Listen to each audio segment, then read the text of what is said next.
agradecendo a presença de todos. Eu quero, em primeiro lugar, destacar, né, a importância, né, da gente organizar um webinar dessa, né, em parceria aí com o escritório Eliel Batista, agradecer muito a presença e a participação do Henrique Reis, né, lá do escritório, e também do Roberto Brandão, do GESEL. Nós vamos falar sobre leilões de capacidade, e ao que me consta, é um tema que tem muito interesse, tendo em vista até a quantidade de pessoas inscritas e que estão se conectando aqui na nossa plataforma. Então, a Abragel, ao longo desse ano, tem organizado aí uma série de webinars, né, voltados para o nosso segmento, né, procurando sempre apresentar temas de muito interesse para o nosso setor, para o nosso segmento em especial. Então, muito obrigado a todos. Vamos dar início aí às nossas apresentações. A gente tem, né, mais uma vez, agradecendo muito aí a parceria do escritório Eliel Batista, na pessoa do Henrique Reis, e também ao GESEL, né, na pessoa do Roberto Brandão, que gentilmente concordaram e aceitaram e, vamos dizer assim, nos estimularam, né, a promover essa discussão em torno dos leilões de capacidade. Então, de pronto, passo a palavra para o Henrique, que vai ser o primeiro palestrante aí da nossa manhã. Muito obrigado a todos e que tenhamos uma boa reunião. Um último aviso é com relação às perguntas e às dúvidas que, eventualmente, os participantes tenham. Peço a gentileza de que todos que tiverem perguntas a fazer, que façam através do chat, tá? Que está disponível para todos aí. E aí, depois, no final, a Renata vai gentilmente coordenar aqui a questão de perguntas e respostas. Mas é muito importante, pessoal, que vocês enviem as perguntas através do chat, tá bom? Muito obrigado, Roberto Brandão, muito obrigado, Henrique Reis, e muito obrigado a todos que estão nos prestigiando nesse webinar. Bom webinar a todos. Obrigado. Com a palavra, Henrique. Obrigado, Charles. Bom dia a todos. Estou vendo aqui muitos rostos conhecidos entrando aqui, alguns clientes, parceiros, amigos, né, do setor. Em primeiro lugar, eu agradeço o convite, em especial a Abragel, parceira já de longa data, a Renata, a Paula, a Fabiana, e os participantes do evento, em especial o Brandão, que vai, né, participar comigo aqui nessa discussão, e o Gesel, né, também parceiro em várias discussões, e os associados para vir debater um tema de extrema importância e que vem evoluindo e amadurecendo muito nos últimos anos, em função do trabalho aí exaustivo e de muita qualidade desempenhado pela EPE, o Ministério de Minas e Energia e a ANEEL, com transparência e a participação dos agentes. Eu costumo dividir essa discussão sobre a contratação do requisito sistêmico de capacidade, só para organizar o raciocínio aqui, em três fases, né? Uma fase de diagnóstico, implementação e aprimoramentos. Essa apresentação, especificamente, eu dividi esses três pontos entre a contextualização, como um diagnóstico, a contextualização do arcabouço normativo e regulatório da contratação de capacidade na forma de potência, o primeiro leilão de reserva de capacidade de 2021, que foi a primeira implementação desse modelo de contratação, e a recém-instaurada consulta pública, e coincidentemente, né, no dia seguinte ao anúncio do webinar, a consulta pública para a realização do segundo leilão de reserva de capacidade na forma de potência de 2024, com propostas de aprimoramento que foram construídas depois da realização do primeiro leilão, para aprimorar o modelo e definir de forma mais precisa o produto a ser contratado. Eu entendo que já superamos, ou estamos superando as fases de diagnóstico e de implementação, e agora está em curso, né, a fase de aprimoramento do modelo de contratação de capacidade. E aqui me refiro especificamente a dois pontos. A necessidade de novas alterações legais, assim como tem sido discutido no âmbito de PLs no Congresso, para implementar uma separação efetiva de lastro entre lastro de produção e de energia, ou se bastaria seguirmos com o modelo já instituído, que já endereça positivamente alguns problemas que foram diagnosticados na consulta pública 33 do Ministério de 2017, no GT da Modernização de 2019, e um segundo ponto seria a definição mais precisa desse produto a ser contratado, para atender aos requisitos do sistema, dando mais previsibilidade aos interessados, ao gerador, a quem se interessa em participar dessa contratação, refletindo em um menor custo ao consumidor e viabilizando uma maior neutralidade tecnológica, que é o que se busca. Aqui eu cito, né, como uma primeira fase dessa construção desse novo modelo de contratação, as consultas públicas, a consulta pública 33, o GT da modernização, e aqui, de forma muito breve, só para trazer alguns elementos, alguns pontos que foram importantes, alguns trabalhos que foram desenvolvidos, que resultaram dessas discussões, que foram já objeto de medidas implementadas nos últimos anos por atos do Poder Concedente, Ministério e do Congresso, com aprimoramentos relacionados à abertura do mercado, com a redução dos limites de acesso ao mercado livre, principalmente agora com a Portaria 50, que abriu para todo o Grupo A, em janeiro de 24, e a separação entre laço e energia, essa discussão que resultou na implementação da contratação de capacidade, com alocação mais adequada entre custos e riscos entre os usuários finais. E observamos que essa discussão também ela tem uma contextualização relacionada à forte alteração da matriz elétrica brasileira nas últimas décadas, com uma redução, né, da participação das hidrelétricas e da capacidade de regularização dos reservatórios e uma maior participação de fontes variáveis não despacháveis.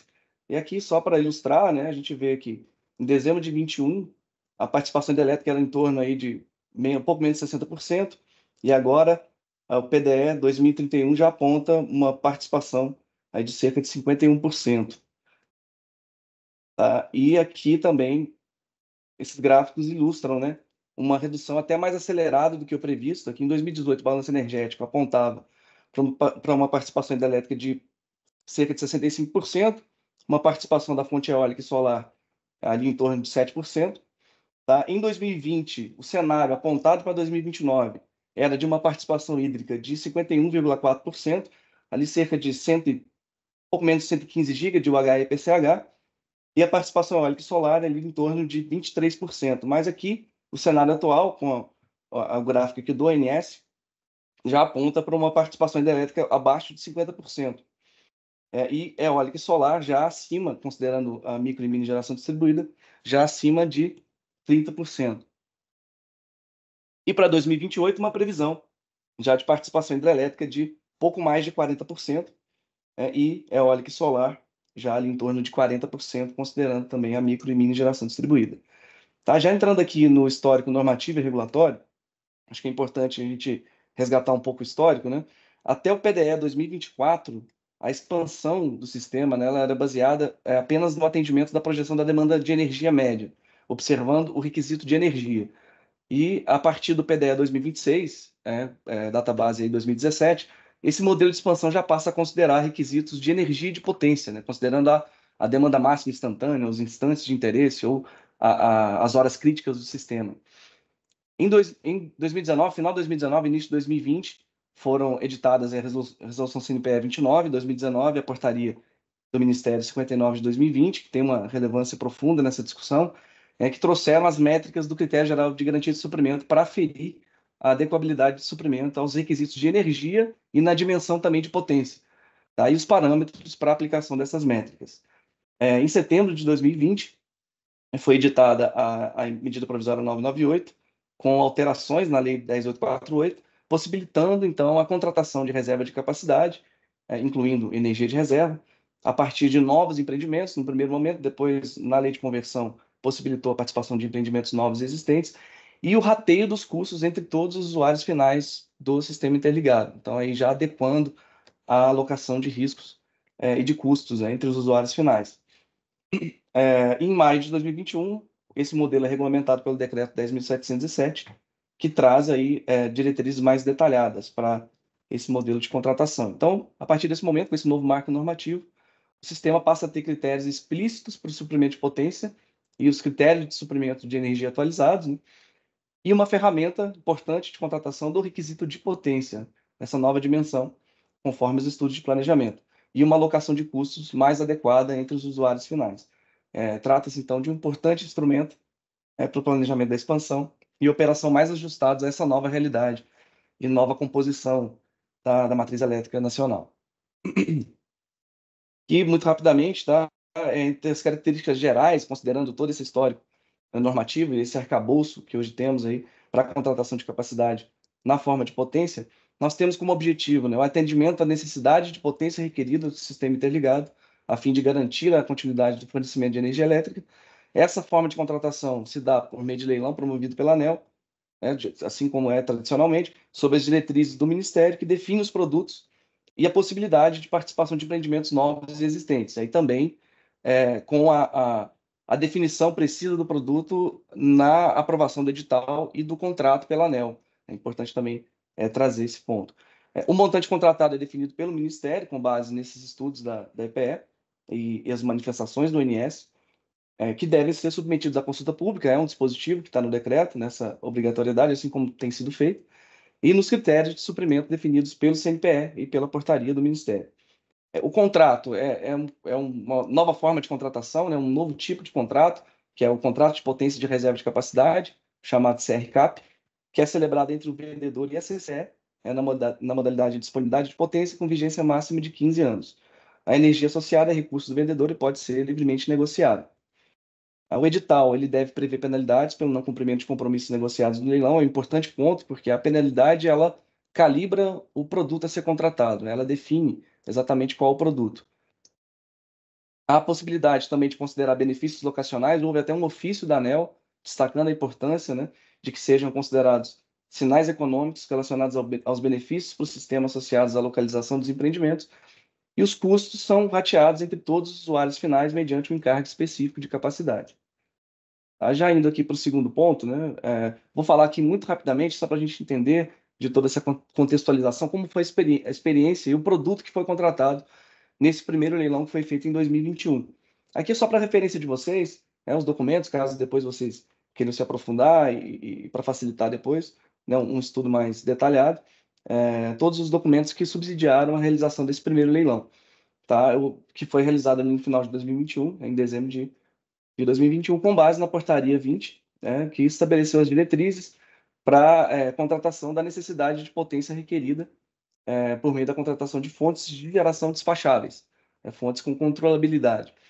Os produtos que foram contratados, havia previsão da contratação do produto energia, acabou não tendo ali nenhum vencedor nesse produto, com inflexibilidade anual de até 30%, e aqui o mais importante, né, o produto potência, com compromisso de disponibilidade de potência em megawatts, podendo participar somente termoelétricas, né, UTEs novas existentes com características de flexibilidade operacional, que não vieram detalhados, os parâmetros de unit commitment, parâmetros de rampa, enfim, de tempo de permanência na condição ligada, desligada, eles não vieram na portaria, depois vieram no contrato. Dessa vez a portaria de diretrizes já traz, né, os critérios conforme manifestação do ONS, que está tudo disponível lá no site do Ministério. UTEs novas existentes com inflexibilidade operativa de geração anual de até 30% se sagrassem vencedores no produto de energia, o que acabou não acontecendo. Aqui o início de suprimento foi definido para julho de 26, conforme a necessidade sistêmica identificada nos estudos de planejamento para o segundo semestre, né, do ano de 2026, e aqui os empreendimentos não elegíveis à participação. Empreendimentos não termoelétricos, ali só foi possibilitada a participação de termoelétricas, o TS com CVU igual a zero, CVU superior a R$ 600, havia uma trava, né, um teto de CVU no leilão, enfim, entre outros critérios. A remuneração nesse contrato ela se dá pela receita fixa, paga pela disponibilidade de potência em reais por megawatt ano, que pode sofrer abatimento ou ressarcimento se houver indisponibilidade ou restrição operativa.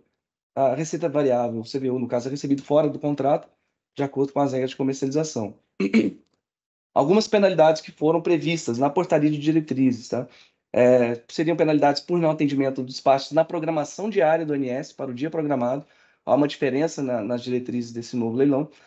A declaração de indisponibilidade acima daqueles índices de referência do cadastramento do projeto na EPE, e o não atendimento aos compromissos de entrega de disponibilidade de potência negociados no leilão de 2021.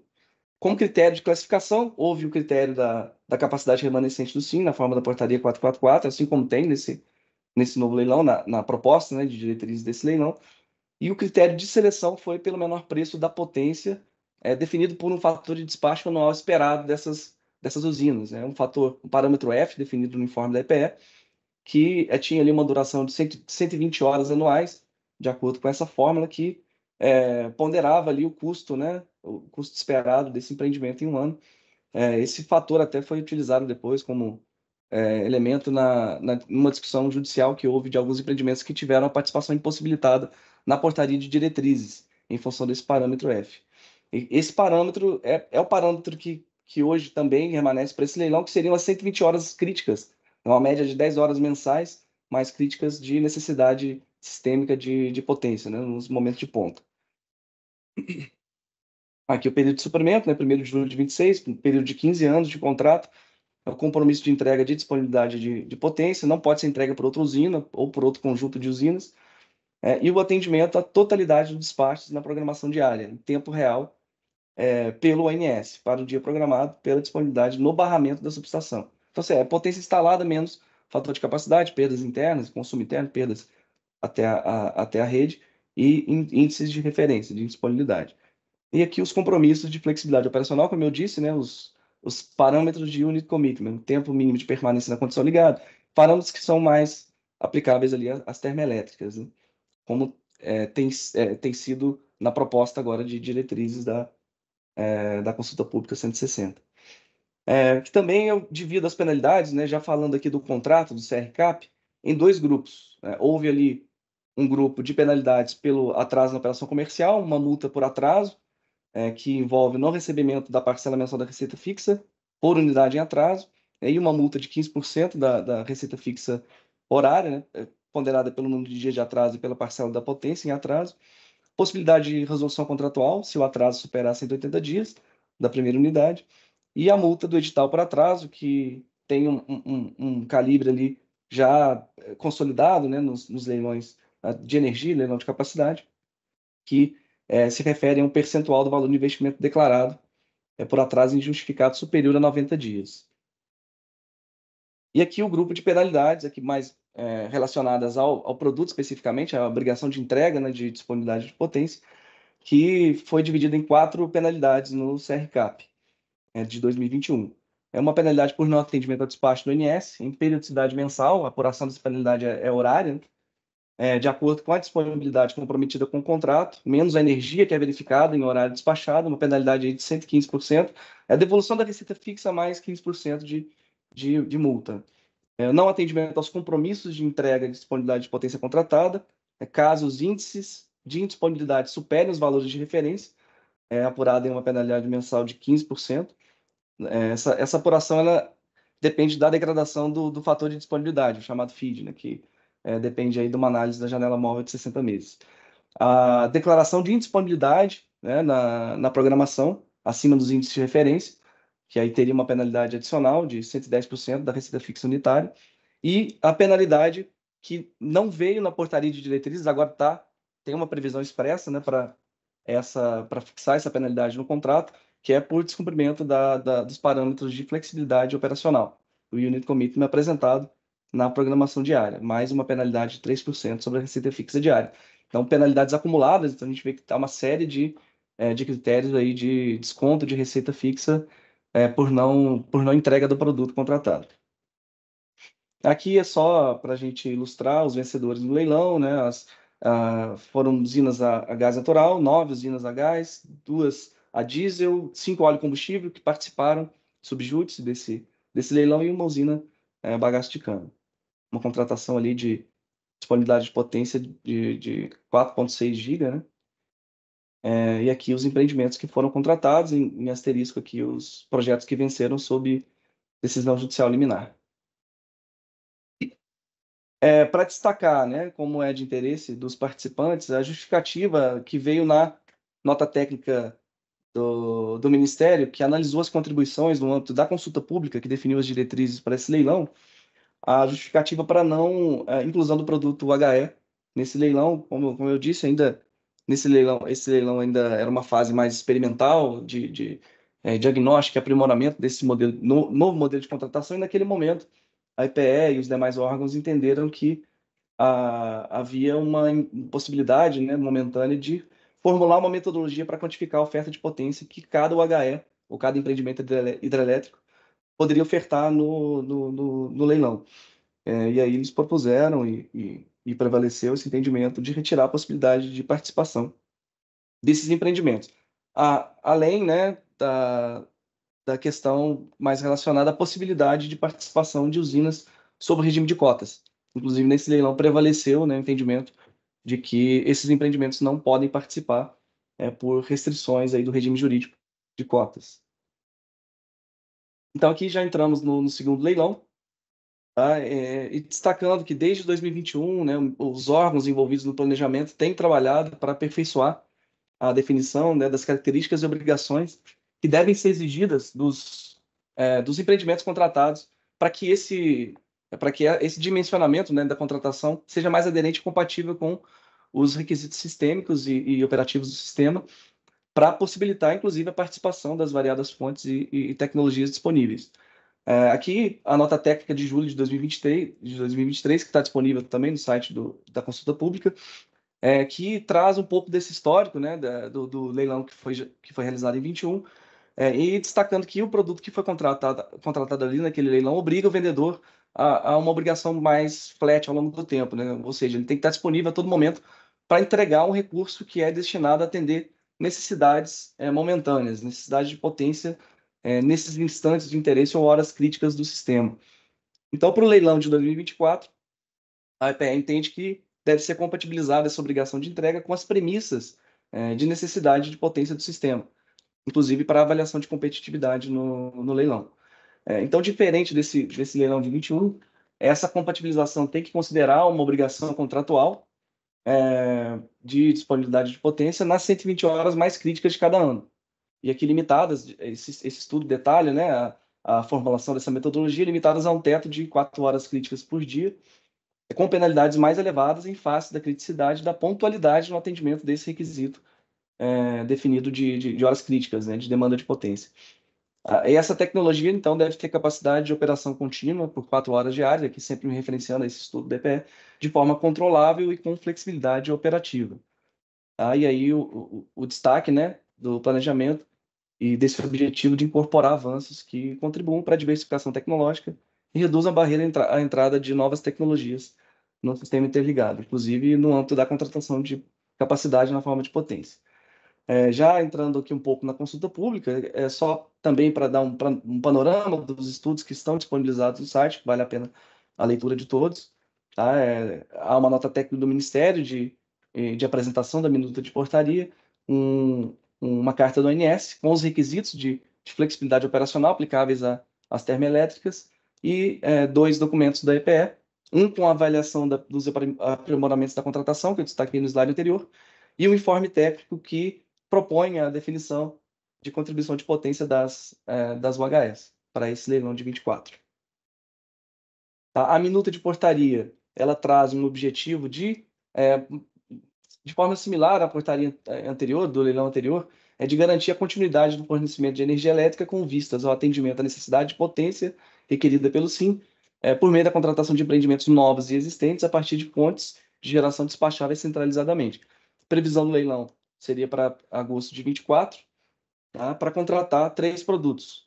A princípio, a proposta, então, ali define 3 produtos. Um primeiro produto UTE, termoelétrica, para contratar disponibilidade de potência em megawatts de usinas novas existentes, sem flexibilidade operativa, que não há, como teve no leilão anterior, a possibilidade de inflexibilidade, com 7 anos de suprimento, com início ali a partir de julho de 27.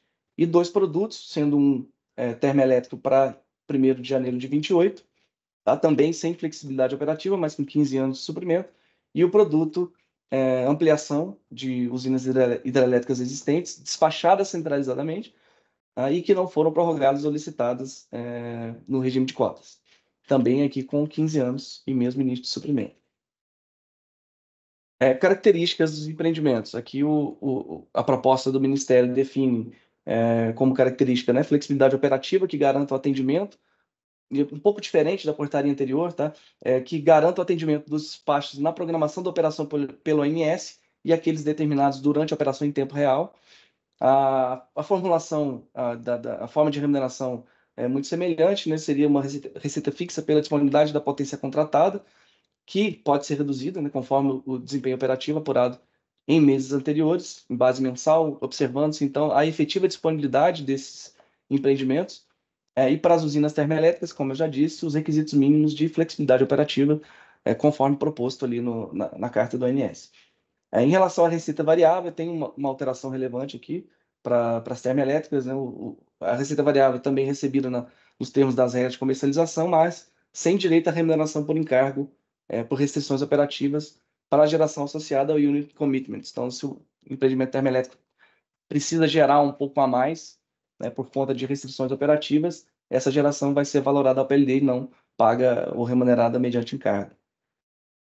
As penalidades, de alguma forma, semelhantes, né, os critérios de penalização, mas vejo aqui que pode haver alterações relevantes, principalmente no momento de aprovação do CRCAP pela ANEEL, por isso a importância da participação, né, tanto na consulta pública das diretrizes quanto posteriormente no âmbito da ANEEL. E aqui, rapidamente, então são penalidades que envolvem redução de receita, da receita fixa definida no contrato.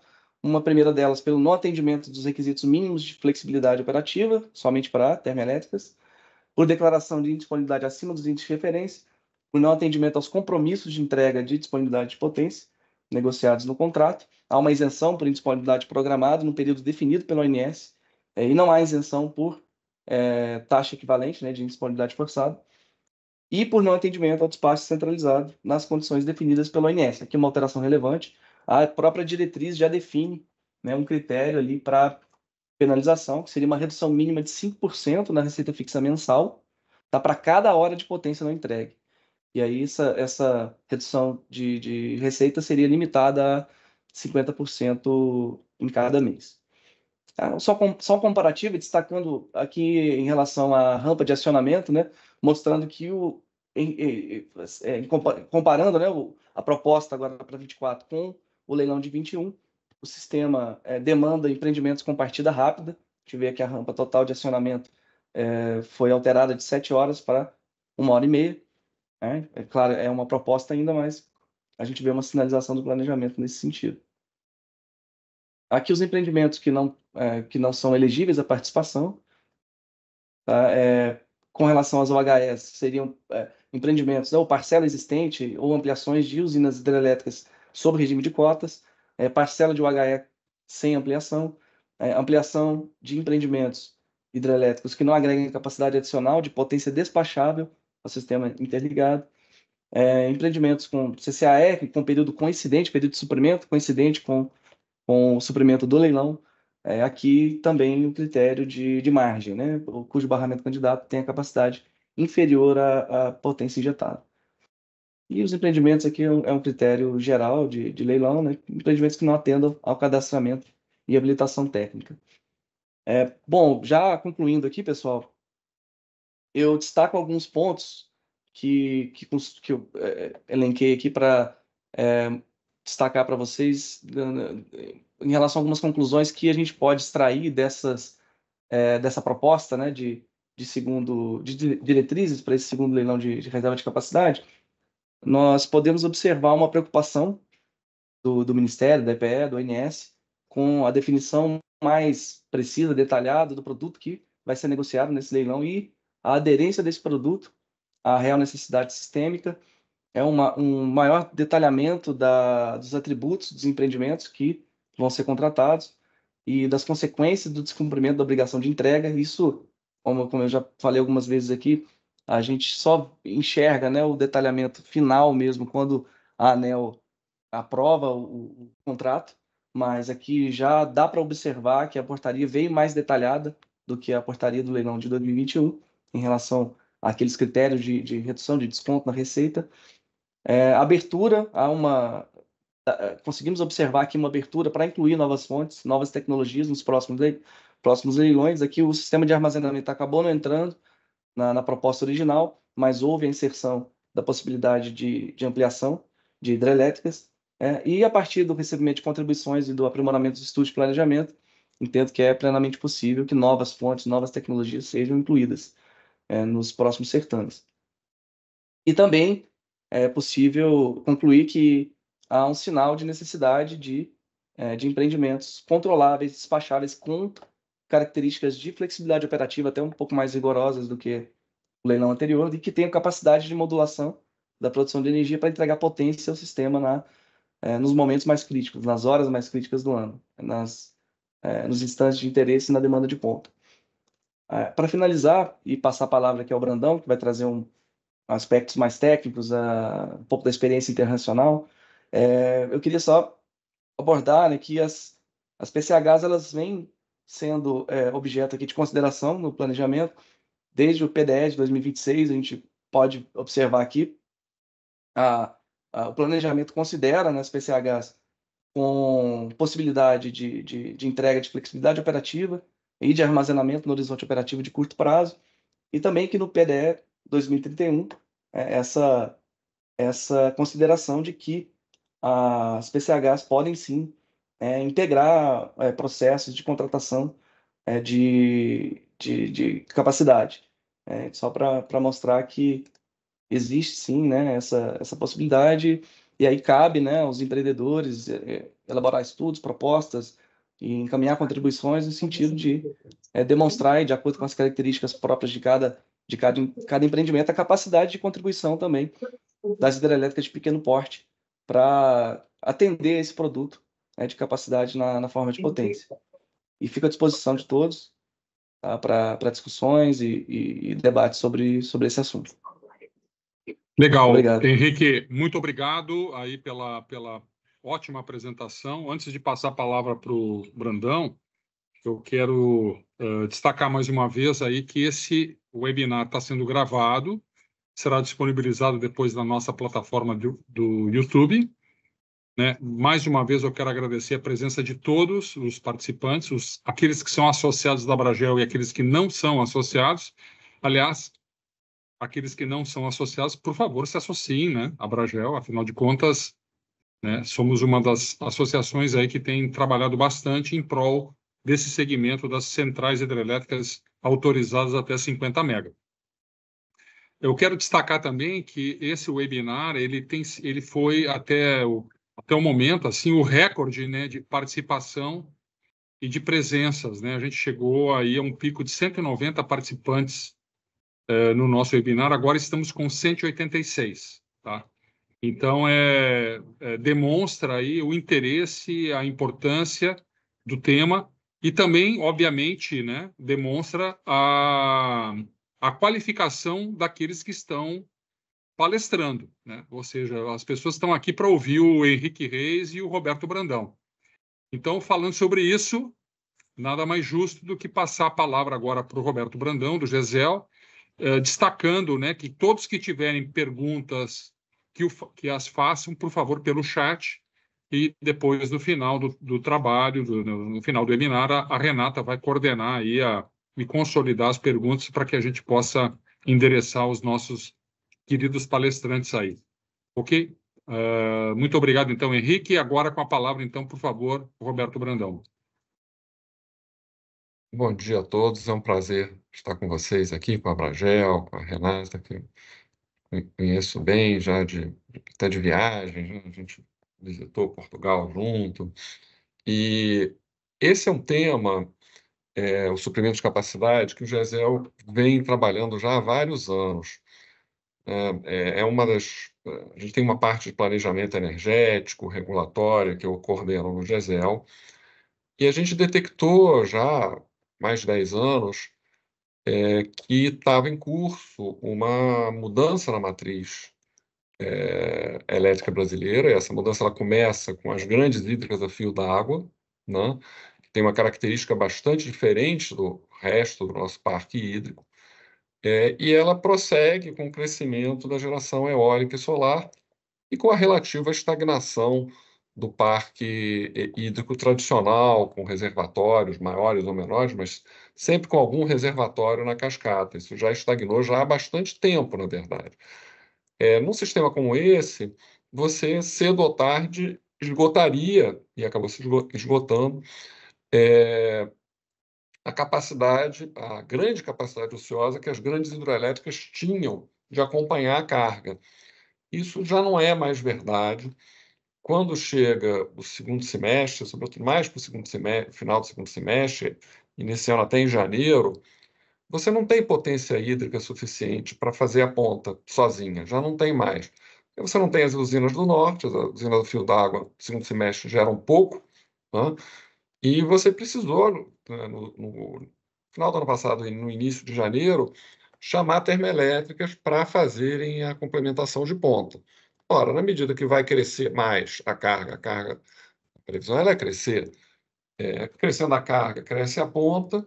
Se isso é lastreado em energia, sobretudo, é o cenário, por geração eólica e solar, que não são controláveis, você tem que colocar usinas com potência firme, né, que possam ser chamadas, o que possa se demonstrar que elas contribuem para o atendimento da potência firme, necessidade de potência firme, elas têm que ser contratadas. Então, eu vou aqui dar um passo atrás, ver como é que isso funciona. Isso não está longe de ser uma novidade, o Brasil inventou isso aqui, nada disso, é uma coisa que já existe. Eu vou dar um passo atrás e falar um pouco, primeiro, da contratação de capacidade no mundo, né, mecanismos de remuneração de capacidade confiabilidade ao redor do mundo, a necessidade de contratação de capacidade firme no sistema brasileiro, que a gente acha que é muito alta. Isso vai ser uma rotina. A gente tem hoje um cenário muito consolidado de excesso de capacidade de geração de energia para os próximos anos, em função do crescimento acelerado da geração para o mercado livre, sobretudo eólica e solar, e também do crescimento acelerado da geração distribuída. São o crescimento das duas componentes e tende a ser maior do que o crescimento da carga. Então, a gente está numa situação de sobra de energia, mas é uma sobra de energia que, pelas características dos projetos que estão entrando, vai conviver com um déficit de potência firme, de capacidade de responder ao operador do sistema em horas em que você tem a necessidade você tem a demanda, mas não tem a geração não controlável suficiente. Hoje em dia isso é o quê? Hoje em dia isso é de noite não tem solar, solar é bastante previsível, a gente sabe que não tem de noite, mais previsível do que a eólica. Então você de noite, hoje, no final do período seco, onde você não tem Belo Monte, Santo Antônio Geral, Teles Pires, etc., todas as usinas da fio d'água, inclusive Tucuruí, que não chega a ser exatamente a fio d'água, mas também não tem grandes potências, né, nessa época do ano. Então, nesse momento, hoje, você tem necessidade já de complementação térmica, ou de complementação de novos projetos, podem ser hídricos, né, para conseguir, mas tem que ser hídricos que tenham reservatório, minimamente, para conseguir, numa situação dessa, gerar potência nominal. Belo Monte tem 11 GB de potência, mas pode ser que não consiga gerar 2.000, ou menos de 2.000, sequer ela consiga gerar no auge do período seco. Então, a gente estima uma necessidade de contratação, mesmo com excesso de energia, na faixa de 3 GB, possivelmente mais, por ano, bastante coisa, né? E a gente vai falar um pouco também do leilão de capacidade, uma apresentação relativamente rápida. Então, o que é a remuneração de capacidade e confiabilidade? Isso aí é algo que existe no Brasil, é novidade, mas que existe nos primeiros mercados liberalizados. Você já tinha uma separação entre a remuneração da energia gerada e a remuneração da capacidade. Isso é verdade para o mercado chileno, o primeiro mercado de energia liberalizado ele é chileno. Você ganhava fixo, todos os geradores ganhavam fixo uma estimativa do custo fixo de uma térmica de ponta, definida administrativamente. Além disso, recebia o custo marginal de operação.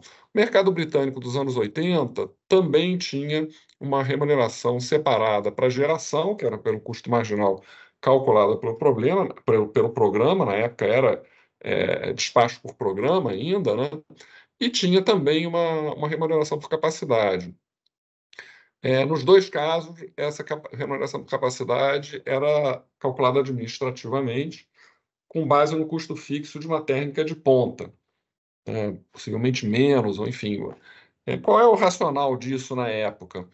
É que as usinas com custo variável muito caro, quando elas são despachadas, elas marcam o preço, elas marcam o preço, a usina marginal marca o preço nesses dois modelos, e se ela, a última usina, a usina mais cara, se ela marca o preço, ela só vai cobrir o custo variável dela mesma. Ela não vai cobrir o custo fixo. Então, você teria que ter uma remuneração adicional para cobrir o custo fixo de uma térmica, muito cara, né? E isso era conhecido, é conhecido na literatura como missing money problem.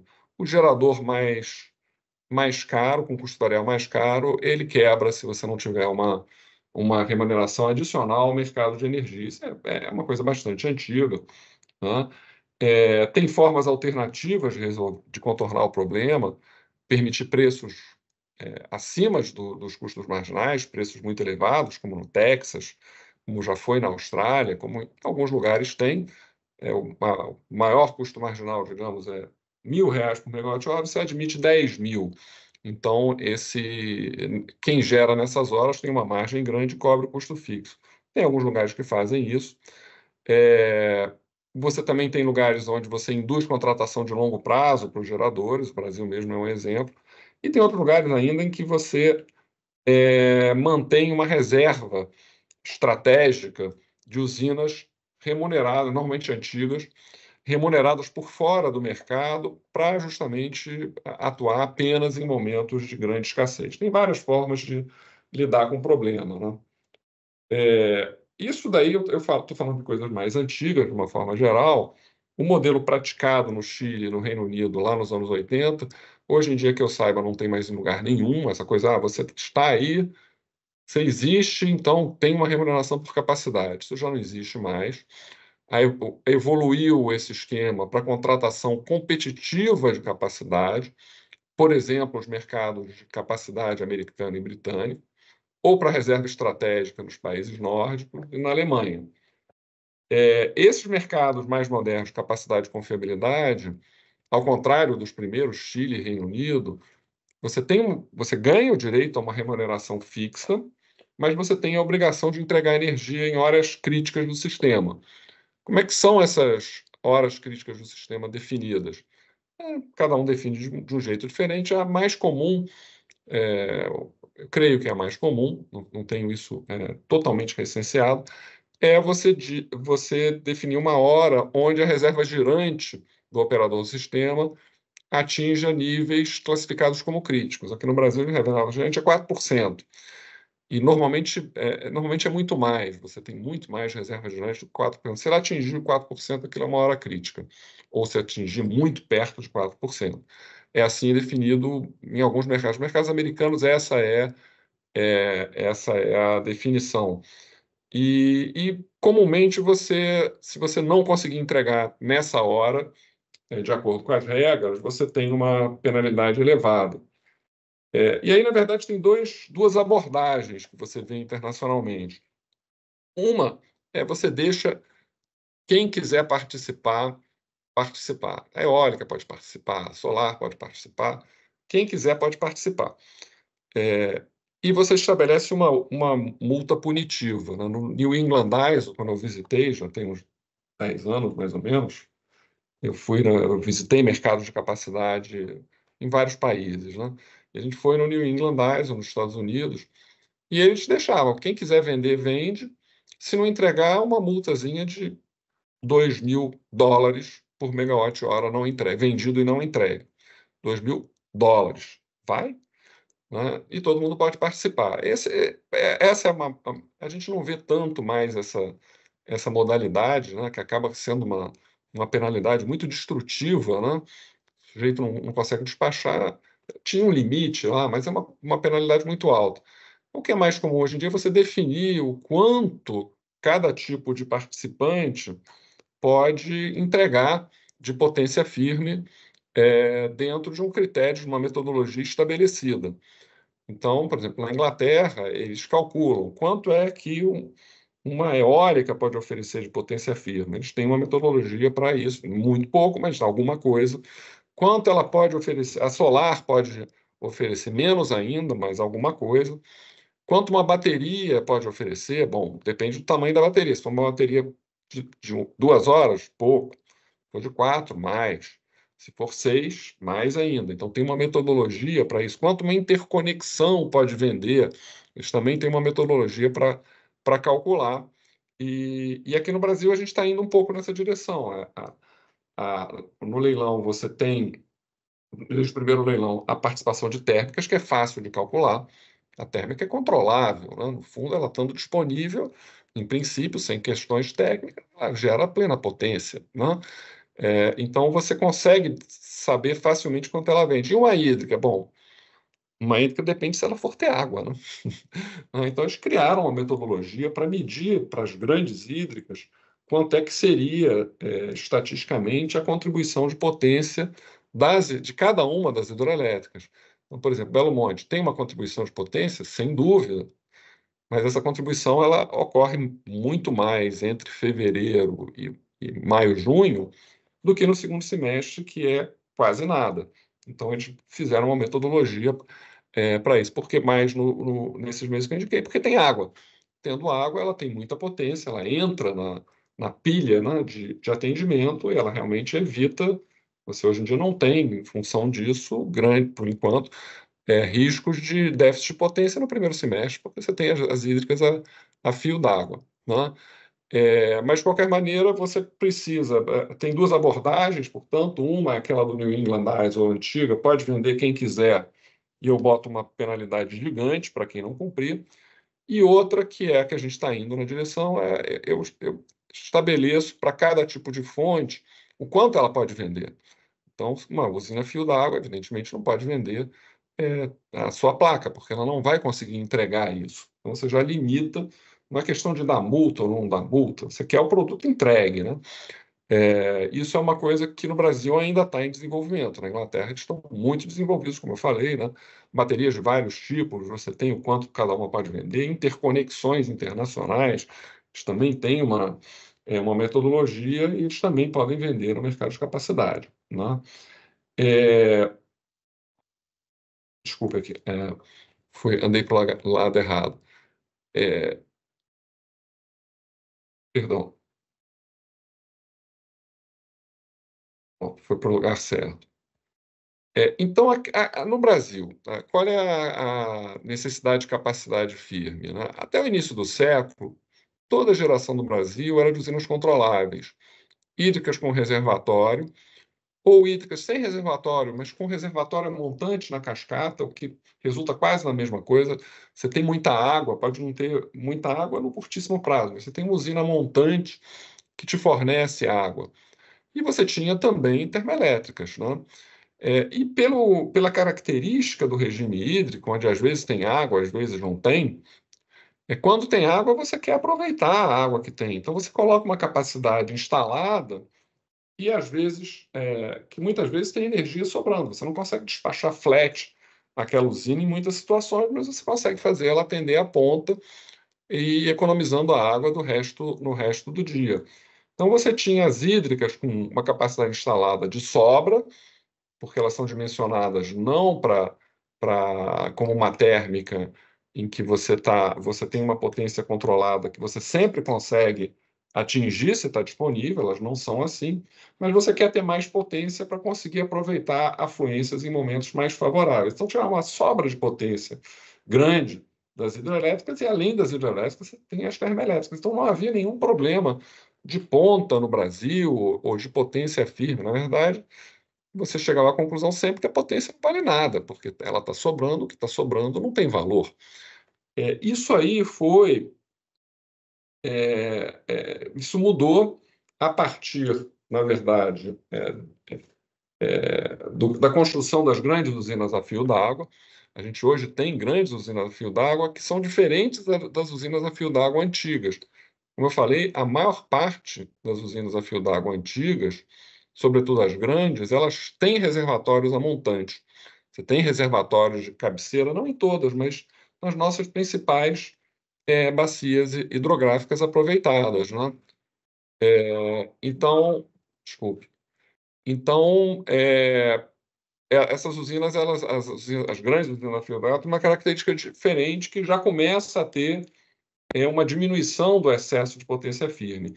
E isso continua com o crescimento das eólicas e das solares, que também não são controláveis, né? Então, tem horas que você pode não ter vento, ou pode não ter sol, e pode não ter vento nem sol. Então, você vai precisar usar as hídricas, as térmicas, e eventualmente vai ter que contratar nova capacidade de geração para essas situações que podem, inclusive, não ser comuns, tendem a não ser muito comuns. Então, você tem as usinas que vão ser contratadas apenas para prover potência firme, elas tendem a despachar pouco. E a energia, as necessidades de energia, elas serem cobertas pelas hídricas, nós temos muitas, pelas eólicas, pelas solares, pela biomassa, pela PCH, para as usinas que efetivamente geram mais energia. Então, você passa a ter uma divisão de trabalho, alguma divisão de trabalho que antes não havia. Antes todas funcionavam, todas as usinas hídricas e térmicas funcionavam oferecendo potência e energia. Como eu falei, né, hoje em dia já ocorre a necessidade de termoelétricas, as hídricas sozinhas, nem com muita água, nem num período seco, menos seco, elas conseguem atender sozinhas a ponta da noite. E então você já começa a depender, de fato, de termoelétricas, coisa que antes não acontecia, antes só as hídricas faziam. Esse problema ele vai se agravar nos próximos anos, na medida em que o mercado só dá sinal econômico para geração não controlável. Eólica e solar, sobretudo, não exclusivamente. Nossa expansão não é exclusivamente eólica e solar, mas ela é preponderantemente de geração eólica e solar, que não fazem a base de um sistema sustentável sozinhas, né? Elas precisam estar trabalhando em conjunto com outras, né?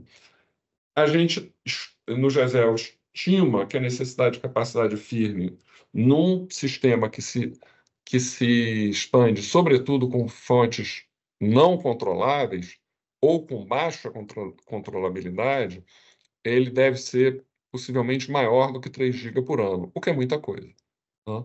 A gente está falando de bastante energia.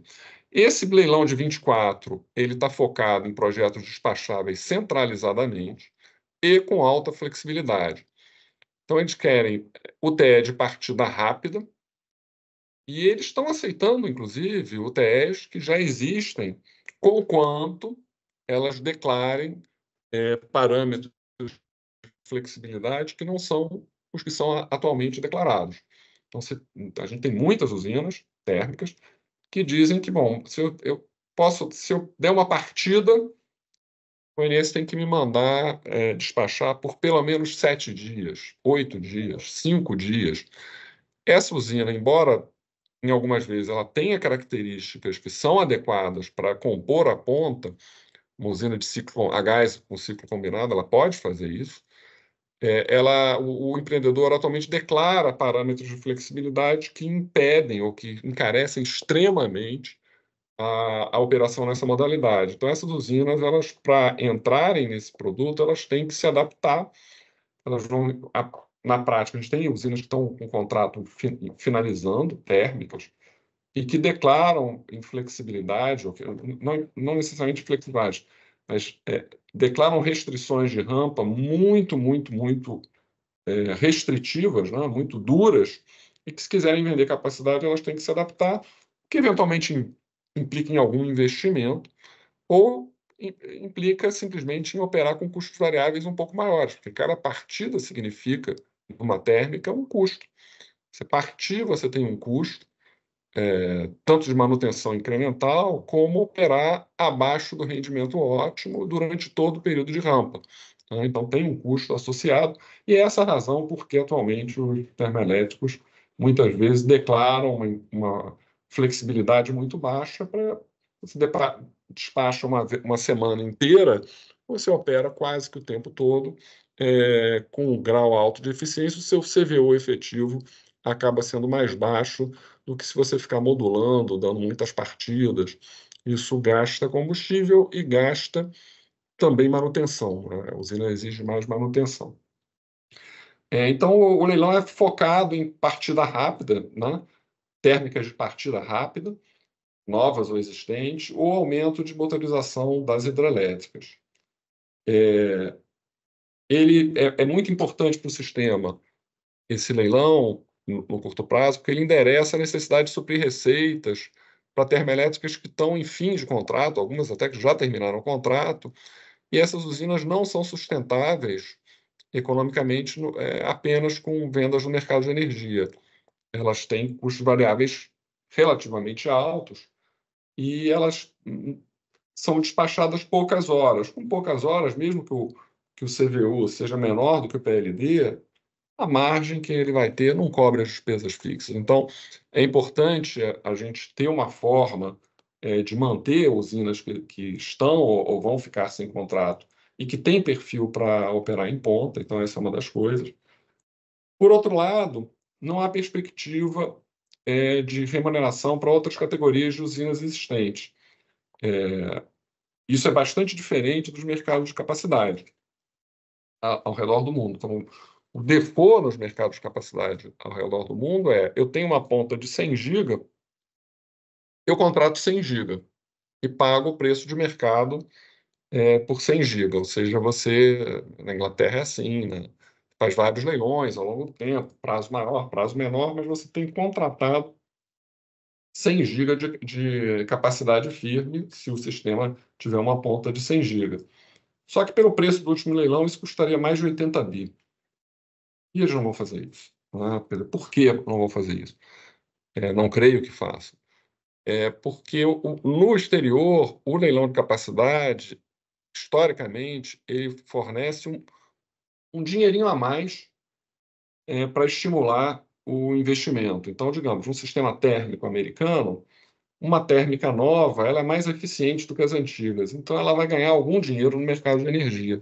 E o mercado de capacidade é uma receita extra para ela. Então, normalmente, os preços da capacidade, historicamente, eles são baixos, exceto em condições excepcionais. Você paga pouco pela capacidade porque é um sujeito que ganha dinheiro no mercado de energia, ele é eficiente, gera eficientemente. Aqui no Brasil, você está contratando uma usina realmente para gerar poucas horas. Então, ela tem que, a usina nova, pelo menos, ela vai precisar pagar o investimento inteiro com aquilo e os custos fixos. Ou seja, vai ser caro e eram os preços que a gente conseguiu no outro leilão. 800, está na faixa de R$ 800 por quilowatt de capacidade instalada, é um preço bastante caro daí. 100 GB dá mais de 80 bi. Né? Então, a gente não tem perspectiva hoje de remunerar, de fato, outras categorias de usinas existentes. Isso é um problema, isso é injusto, etc. As hidrelétricas, elas oferecem sim capacidade, você não vai remunerar. Isso é uma discussão, mas não parece que isso esteja, nesse momento, em cima da mesa de uma forma. O governo não se comprometeu a fazer isso. Né? A gente vê também que o armazenamento, que tem sido muito discutido, o GESEL trabalha muito nessa questão, não foi contemplado nesse leilão, e não foi contemplado aí por uma questão de falta ainda de algumas definições regulatórias importantes, por um lado. Então, por exemplo, quanto é que vai pagar um projeto de armazenamento para acessar a rede? Isso não está definido. Vai pagar duas vezes, uma como consumo, perfil de consumo, outra como perfil de geração? Puxa, isso faz maior diferença. Em alguns países é assim. Ou não. Talvez não, acredito que não, mas não está definido. Tem uma série de definições, regime de outorga, etc., que não foram feitas e isso é um obstáculo para o leilão. A outra é a falta de metodologia mesmo. Né? Quanto uma bateria de 2 horas vai poder, que não é óbvio, ela não é firme como uma hidrelétrica, se ela estiver descarregada, ela não gera nada. Né? Quanto é que pode vender uma bateria de 2 horas? Tem que ter uma metodologia para isso, existe internacionalmente, mas aqui a gente não chegou lá ainda. A gente avançou um passo que foi introduzir as hídricas, o aumento de motorização das hídricas. Tampouco parques híbridos, né? Se eu tiver solar com armazenamento, ou mesmo PCHs, híbridas ou não, também não entraram, poderiam entrar, mas não entraram ainda nesse leilão. Você não tem uma definição, não tem uma metodologia, por exemplo, para calcular a potência firme de uma PCH. E aqui você tem um problema, né? A metodologia que foi usada para as hidrelétricas, ela exige você modelizar, ter séries hidrológicas, etc., desde 1931, rodar um programa. Essa metodologia não sei se cabe para PCHs. Eu acredito até que não, né? Você não tem as séries para fazer isso. Então, também tem, para tudo isso, armazenamento, parque hídrico, solar, PCH, você carece ainda das metodologias adequadas. Qual a alternativa? A alternativa que parece que a gente não vai, já não escolher essa alternativa, é lá do New England ISO. Deixa todo mundo participar e mete uma penalidade absolutamente demolidora se o cara não cumprir e deixa o mercado controlar. A gente aparentemente não está indo nesse caminho, até porque a gente tem uma necessidade de potência firme em momentos muito específicos, né? Não é uma coisa que falte potência o ano inteiro, não. Se estiver ventando, se tiver mais água, você não tem problemas de potência firme. Portanto, quem você está contratando vai ter uma frequência esperada de despacho realmente crítico baixa, né? E como eu falei, né, consequência é que você não tem ainda ferramentas para medir a contribuição em termos de capacidade firme desses projetos que não foram contemplados. Não foi também possível desenvolver produtos específicos. Isso quer dizer que não vai ser possível? Não. A gente entende que isso é um mercado que vai, nos próximos anos, ser um mercado regular e que ele vai evoluir aqui como evoluiu em outros países. O Reino Unido tem há vários anos, tem desde talvez 10 anos de leilões, eles também foram evoluindo a contratação, as metodologias, conforme o mercado foi evoluindo, né? Não foi feito tudo de uma vez, eu acredito que a gente está nesse mesmo diapasão. Então, eu acredito que tem um espaço para, eventualmente, PCHs, armazenamento, eventualmente parques híbridos também, com ou sem armazenamento, possam ser contemplados nos leilões futuros. Agora, tem uma certa corrida de obstáculos que envolver todas as metodologias para isso não vai ser feito do dia para a noite, né? E todas as regulações associadas também não vão sair do dia para a noite. Mas a gente já é otimista, esse é um mercado que vai se consolidar, vai se desenvolver. Vocês já veem uma evolução do primeiro leilão para o leilão de agora.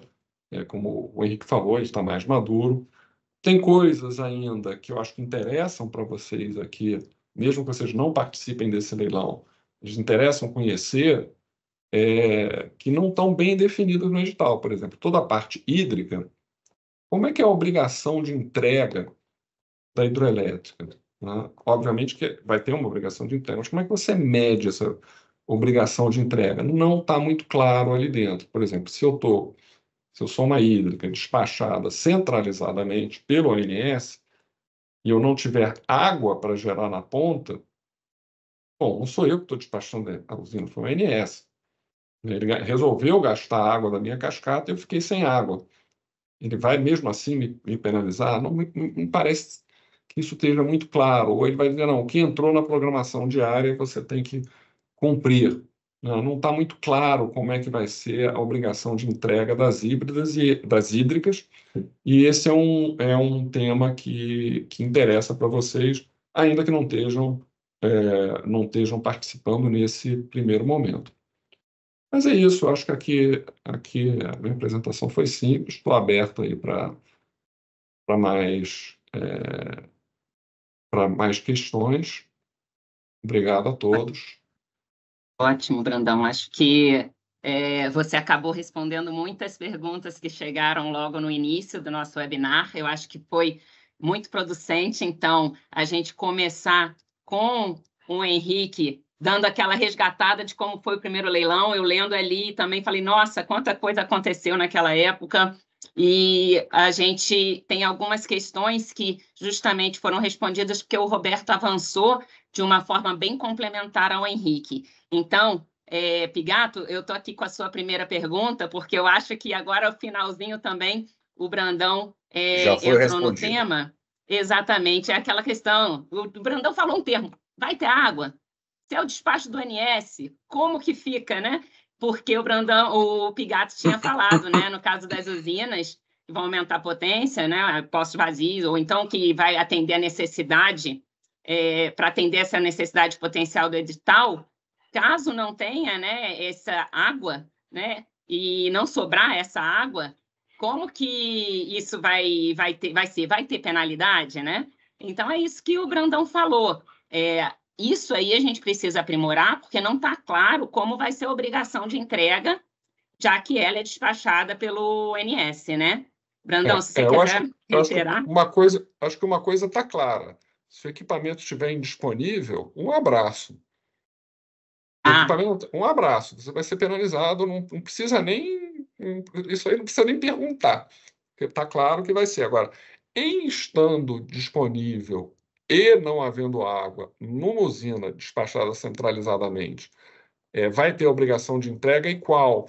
Porque a metodologia que eles fizeram para as hídricas, eles não dão a capacidade firme, como não darão para as baterias, possivelmente, eles não dão a placa como capacidade firme. Essa sua usina aqui ela tem 1 giga, eu te dou 1 giga. Não, não, não, não, não. Ele roda um programa e vê, não, dentro das séries hidrológicas, nessa época você não vai ter água mesmo, né? Então, eu não te deixo vender os meus, eu te deixo vender 600, por exemplo, ou 700. Mas você vai penalizar de novo se ele não entregar os 700, né? Porque você já penalizou não deixando vender, o que é bastante razoável. É razoável que uma hidrelétrica não tenha água em certas categorias, não se questiona isso, mas ele não entregando nem isso tem mais penalidades? Não foi ele que despachou. Não sei, para mim não está claro, né? É algo que a gente também tende a solicitar esclarecimentos ou fazer contribuições, é algo que a gente tem que estar atuando mesmo. Aproveitando, já que...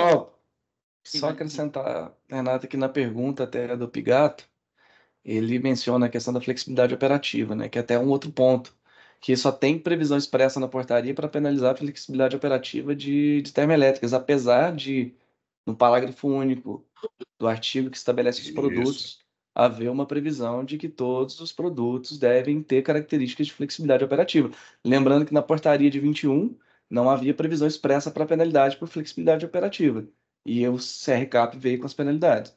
Então, sim, é possível, sim, tá? Se não houver uma trava na portaria muito expressa, é possível, sim, que no momento de definir as penalidades contratuais, a ANEEL estabeleça uma penalidade para as UHS, o descumprimento de flexibilidade operativa, tá? E tem uma questão, Henrique, que muitas hidrelétricas elas têm restrições hídricas que fazem com que elas sejam menos flexíveis do que o equipamento, na prática, do que o equipamento é. Exatamente. Equipamento de hidrelétrica, do ponto de vista técnico, o gerador, é the flash, elas são muito rápidas. Só que, eventualmente, você pode gerar uma onda, e essa onda você não pode gerar, né? Então, eventualmente, você pode ter vazões mínimas ou rampas de defluência que impedem, ou que. Não impedem, mas limitam a flexibilidade da hidrelétrica para muito menos do que o equipamento poderia entregar se não houvesse restrição, né? Isso também é um ponto de atenção. A metodologia, ela prevê, vamos dizer assim, ela tem por objetivo calcular a capacidade de entrega do produto potência. Eu não sei se tem ali já a questão da flexibilidade realmente está em aberto. Acho que é um ponto importante aí. Só interromper, só para talvez o próprio INS, lá na frente, nessas hidrelétricas que venham participar do leilão de capacidade, limite o deplecionamento e mantenha o deplecionamento até um nível que ele possa atender a capacidade operativa, alguma coisa desse tipo. Aí estaria resolvido, né? Exato. Mas não necessariamente a rampa, né, Gato? Não necessariamente, né? Por exemplo, Itaipu tem uma restrição de rampa na régua, não sei das quantas, lá a jusante de Itaipu, que ela, no fundo, ela faz uma rampa de 2 GB e pouco, no máximo, numa tarde, porque ela não pode fazer variar o nível de jusante, que é razoável, né? É muita água, você vai subir vários metros de uma hora para outra, você vai gerar uma onda, vai matar a gente. Sim, não é razoável, mas isso limita a flexibilidade. Itaipu não é tão flexível assim, por exemplo. Exato. Ótimo.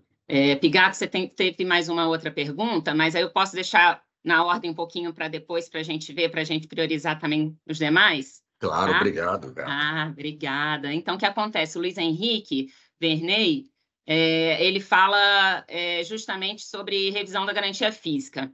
como que vocês entendem que o MME pode abordar a revisão de garantia física das UHEs com acréscimo de capacidade instalada com novas unidades geradoras e a disponibilidade de potência a ser ofertada? Será revista a garantia física do empreendimento ou vai ser só acrescido o montante atual?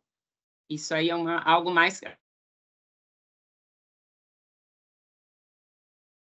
Eu acho que o Henrique talvez possa responder melhor, mas assim, do ponto de vista, você aumentou a motorização, em princípio, você aumenta a garantia física de energia, porque a usina vai verter menos.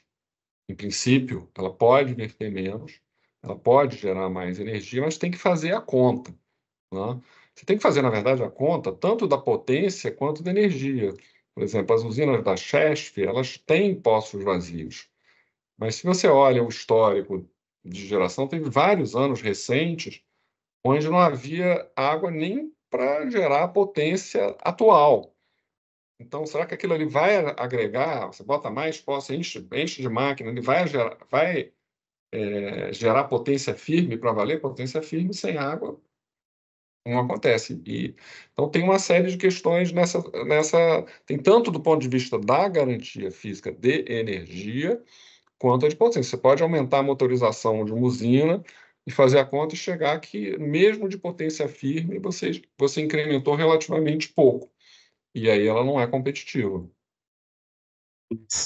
Ok. O Miller aqui também, eu acho que já foi respondido, ele mandou uma pergunta logo no início também, sobre aumento de motorização, que o Brandão falou. Ele queria a melhor explicação sobre o termo ampliação, se trata de potência ou termo de novas unidades. Então, acho que isso também já está respondido, que é motorização. Você tem que aumentar, né, aí o número de unidades.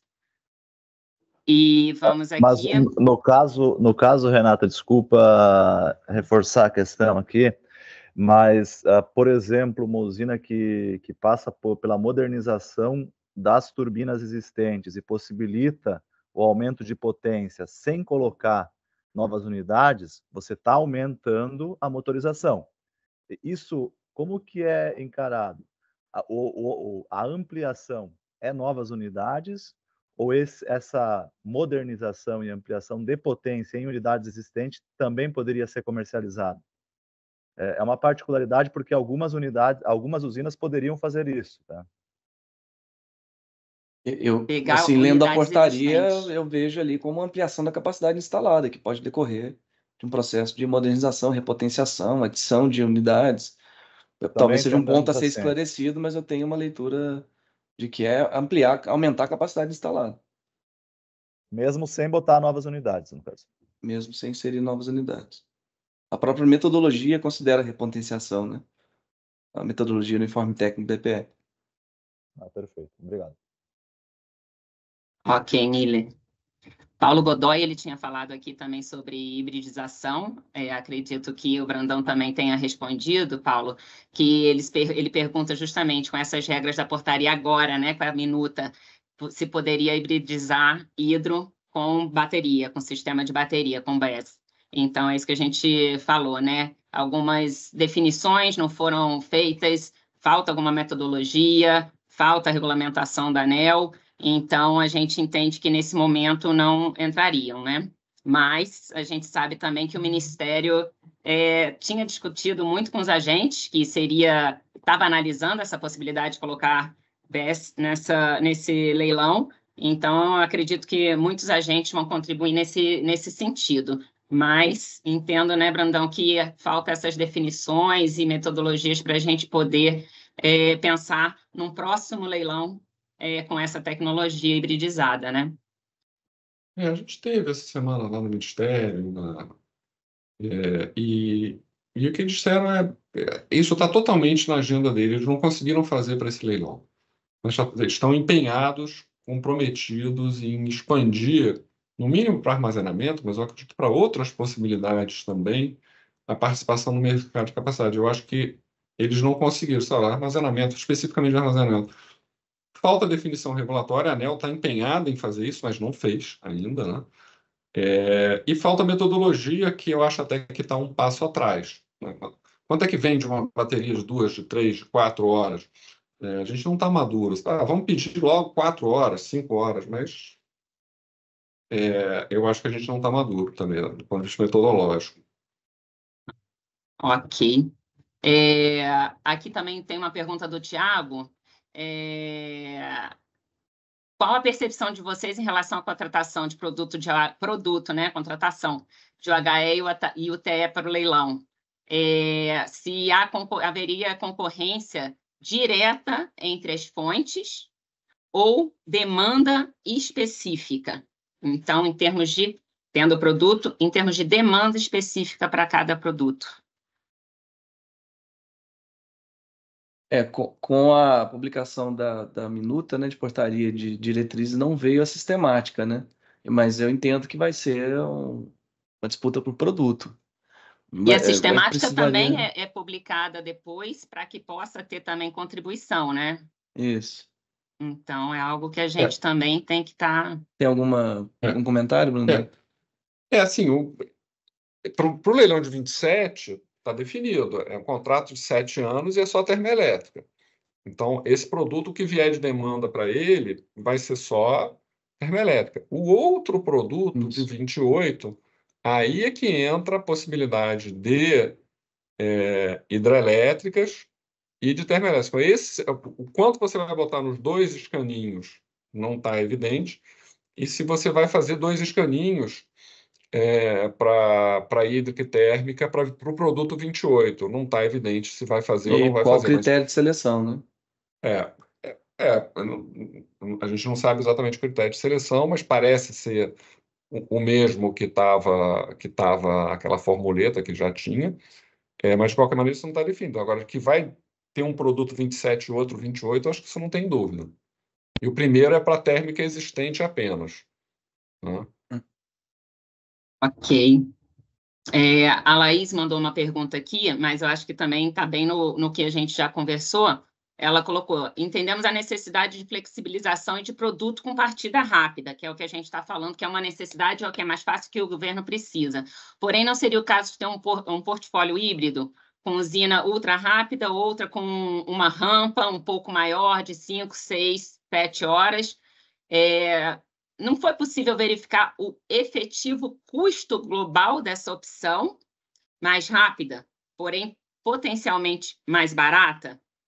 Então, Brandão, eu acho que a gente entra naquele tema se não é só a questão de se o governo não pôde verificar o efetivo custo dessa opção, mas eu acredito que, porque ela fala que é potencialmente mais cara, mas acredito que aqui tem um debate de justamente como hibridizar nesse momento, né, sem ter uma metodologia de como que vai ter algo para a gente, no próximo leilão, nos próximos leilões, já ter mais evoluído, né?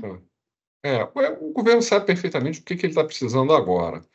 E hoje ele precisa de produtos, digamos, de projetos que respondam rápido, basicamente porque boa parte das termoelétricas são carroças, do ponto de vista de rampa.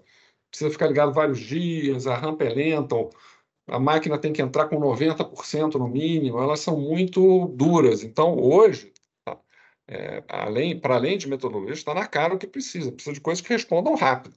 Coisas que respondem devagar não interessa. Eles fizeram, inclusive, uma mudança em que o risco de preço durante o período de rampa você jogou para o gerador.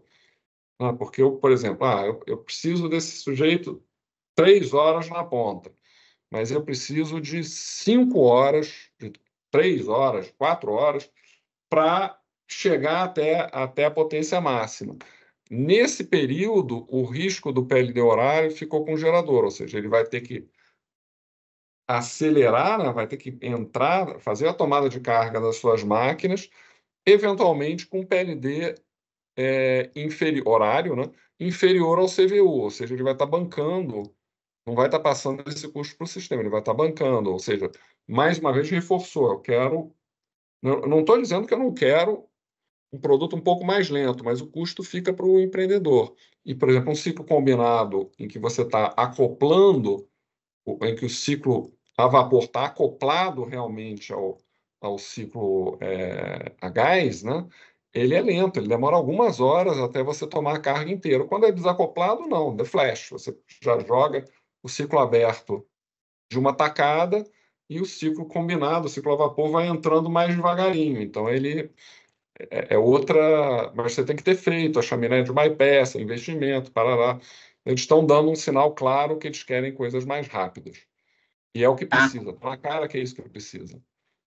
E falando em custo, eu vou trazer a pergunta do Pigato, que eu acabei passando pela segunda e já fui à frente de outros, e também tem do Sérgio, que também eu passei, mas Sérgio, eu volto. O Pigato estava falando justamente que entende-se que a expansão solar e eólica causa uma necessidade de capacidade, como o Brandão estava falando. Então, seria correto esse custo ser alocado a elas? Achei que Aí você ia pular aquilo, a essa aí, questão de Renato. custo. Achei que você ia Não, pular essa aí. Poxa, eu Pigato. trouxe junto com o custo aí para a gente poder, olha, debater aí, ó, ficar intenso o debate. Olha, na Índia, o único país que eu conheço que faz, ou pelo menos já fez esse esquema, é a Índia. Então, a Índia, desde a época do carvão, né, você dizia, olha, muito carvão, ainda tem muito carvão, né? Dizia, olha, o carvão tem que atender ponta, né? Então, você tem que dar uma resposta, uma resposta horária à sua geração a carvão para atender a ponta. Chega cheio de carvão, você não vai obrigar os caras a fazerem isso, fica difícil, né?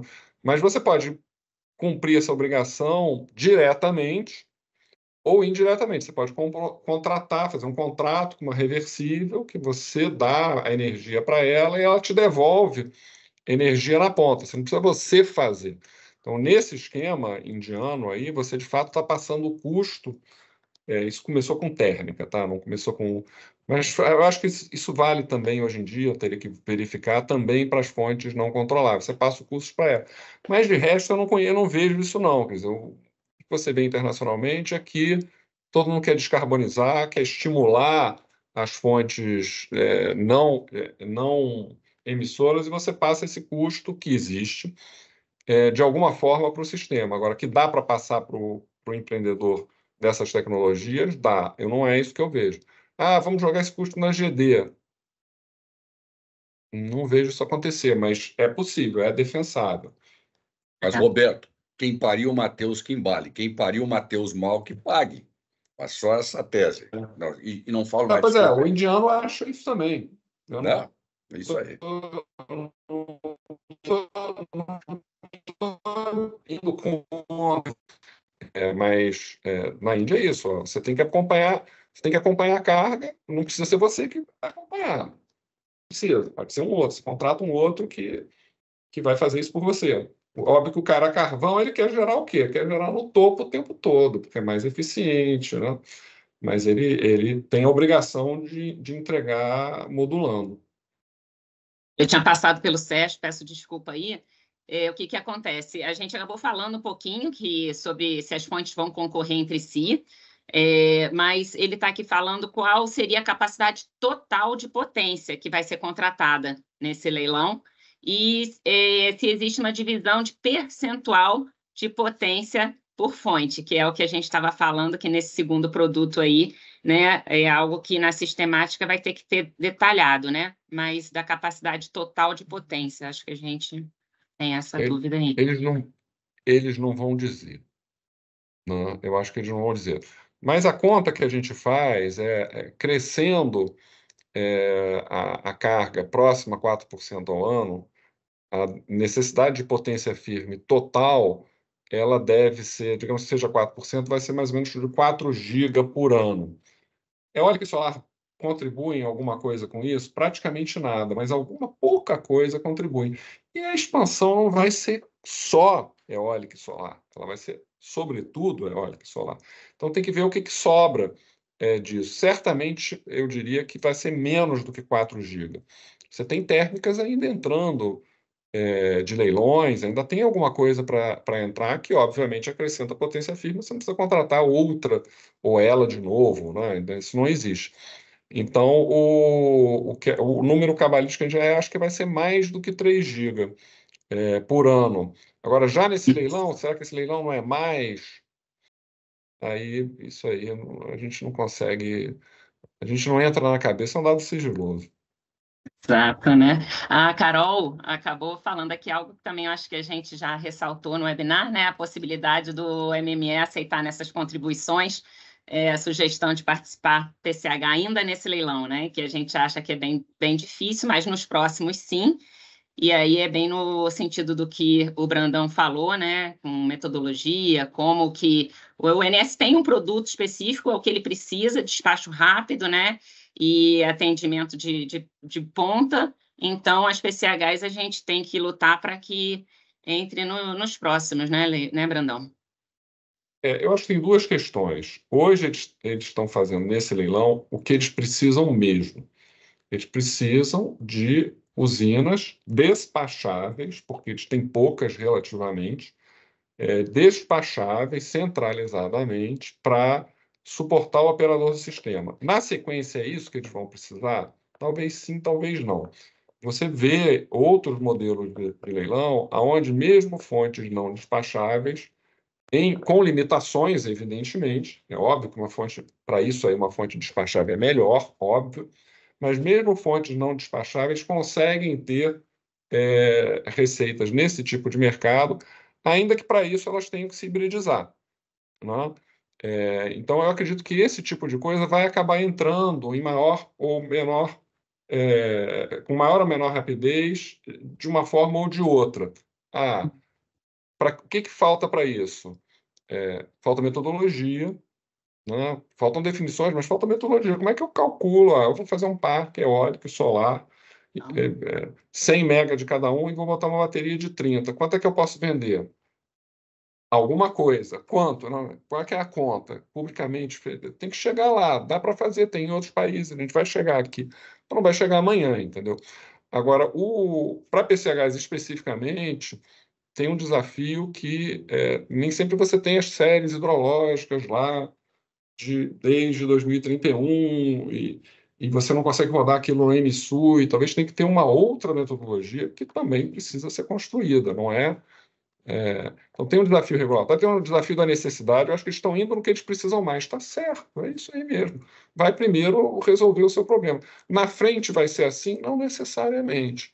Você vê linha de transmissão, interconexão internacional na Inglaterra participando desse mercado. Participou do primeiro? Não. O primeiro não participou, não. A coisa vai evoluindo, né?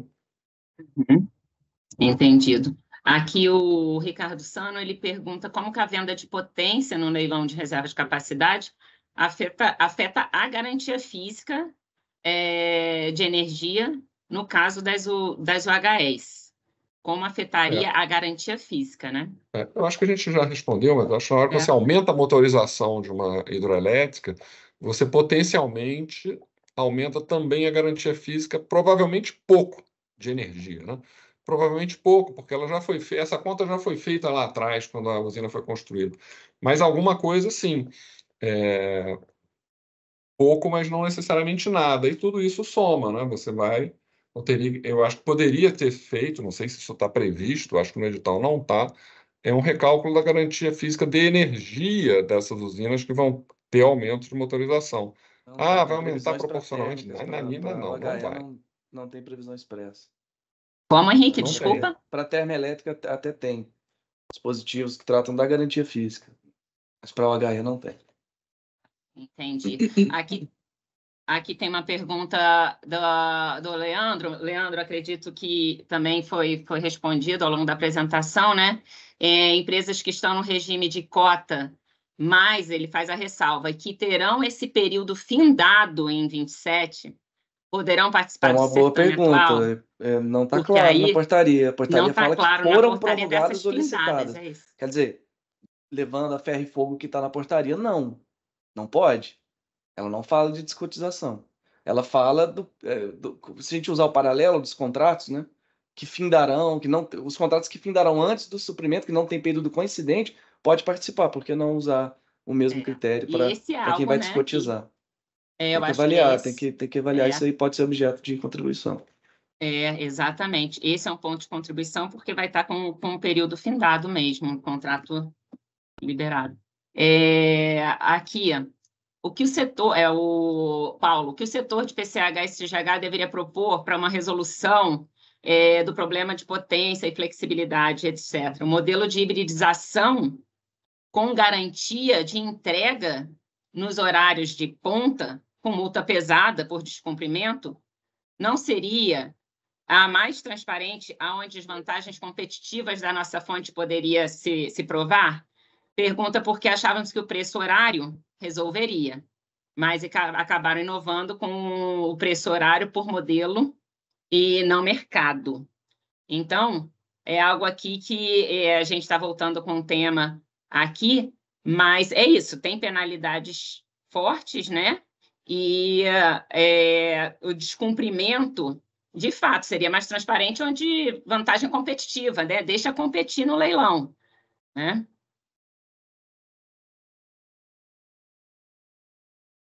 Esse aqui, não sei, Henrique, se você quer comentar algo, ele fala exatamente, o modelo de hibridização com garantia de entrega nos horários de ponta, com multa pesada, seria mais transparente, onde a vantagem competitiva dessa fonte a gente colocaria lá para bidar no leilão, né? Acho que o Brandão chegou a falar também um pouco sobre isso, né? Eu acho que o procedimento que tem sido adotado é ter uma metodologia e depois criar o produto, né? Acho que não tem metodologia para isso ainda. É assim que tem sido a forma como tem sido adotada aí a inserção, né, de produtos no leilão pelo IPE, pelo Ministério, né? Eu acho que tem A princípio... Pode falar, termina Kate. aí, termina. Pode falar. Eu acho que eles têm duas abordagens. Uma era do New England ISO, não sei se eles ainda adotam essa, mete uma multa destrutiva e deixa cada um vender o que quiser. Esse é um ponto de vista. E pede garantia financeira e tudo, é um ponto de vista. A questão é que o operador do sistema e o planejador, sobretudo num sistema como o brasileiro, que você, em função da hidrologia, do vento, do sol, tudo isso é muito grande já no sistema brasileiro, você pode ter situações pouco usuais que provocam um apagão por falta de potência, né? Então, a gente está indo no caminho que eu vejo como mais comum, aonde você define a contribuição dos diversos tipos de projeto para a efetiva potência firme, né? E a partir daí você limita o quanto eles podem vender no produto, para além das penalidades. Não $2.000 por megawatt-hora, como os ingleses, mas você limita o quanto cada um pode vender. Por quê? Porque você quer dar segurança ao planejador e ao operador do sistema que ele está com o sistema dimensionado para atender a situação que ele está projetando. Ele não está preocupado com o risco do empreendedor, etc. Eu não quero te penalizar, eu quero saber se você consegue entregar. De acordo eu com a quero saber se somando todos os que eu contratei, eu consigo entregar. É isso que ele quer saber. Isso é uma filosofia respeitável, acho que é totalmente respeitável. Pela minuta, né, das diretrizes que a gente está discutindo aqui, aí o Ricardo coloca os vencedores de leilões, as usinas vencedoras de leilão não podem participar. Mas se vocês veriam alguma possibilidade para que as usinas que venderam parcialmente a sua energia em leilão de energia nova se poderiam participar de alguma forma. Da forma como está agora, não. Se tiver período de suprimento coincidente com o do leilão, não. Ainda que parcialmente está na portaria. Né? Exatamente. Mas aí não sei se a pergunta dele, vocês veriam alguma possibilidade de contribuir. Acho que tá aberta, a portaria está para consulta pública, né? Claro, a gente está na fase para isso, né? E é para isso, exato. É isso que a gente falou, de cota é uma boa opção aí para a gente contribuir, porque já que vai ter o período aí findando em 27, seria algo para contribuir, né? Aqui, contribuição, Tiago falando que o PDE de 32 indica necessidade de potência de 5 gigas em 28. Exato. Uhum.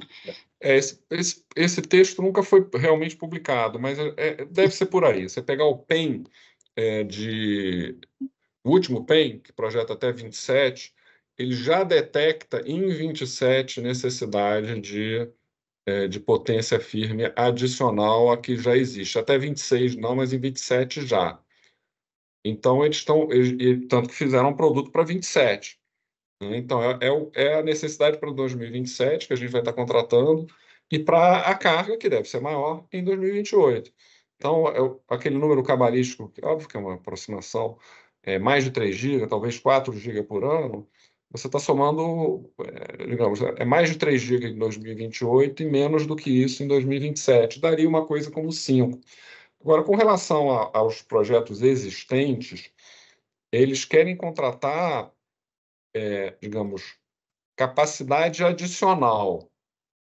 Ou seja, ou são projetos novos, ou são projetos existentes, térmicos, que, em ficando sem contrato, tem a sua sustentabilidade econômica ameaçada, que que tende a não ser o caso de uma hidrelétrica, né?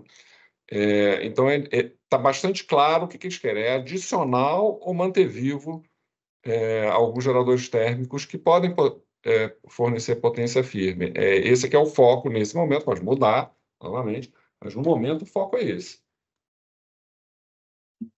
Aqui o Pedro Rodrigo, ele fala que, muito embora, né, a minuta ela fale que a apresentação do parecer de acesso, o documento equivalente está dispensado, solicita o contrato o CUST, né, em até 75 dias antes da realização do leilão, e que, de fato, com a previsão do leilão acontecendo em agosto, esse prazo aí ficou meio inviável, né?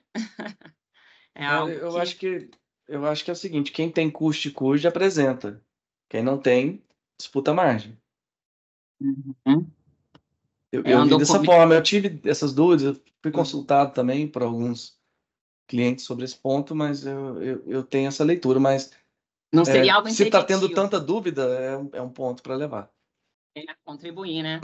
Exatamente, anotado mais aqui claro. também como contribuição. Exatamente. O Bruno, tendo em vista a escala das PCHs, dos possíveis acréscimos de potência, entende que haveria um limite para os lotes ofertados, ou seja, seria possível vender, né, que é 0,5 mega, ou seja, seria lote, né, pelo que ele está falando, um limite para os lotes ofertados.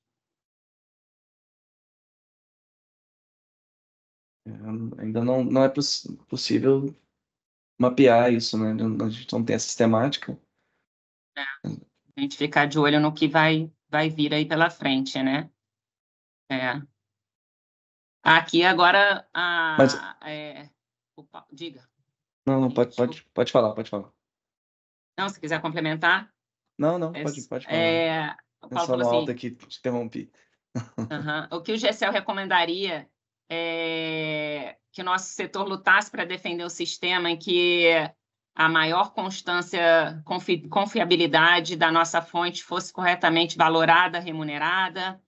Esse modelo de leilões de potência nos parece feito sob medida para térmicas caras, aquele termo, é o que a gente falou do que o governo precisa agora, que a longo prazo contribuem para a espiral negativa, em que tarifa sobe, indústria perde competitividade, carga cai, contratação cai e assim por diante.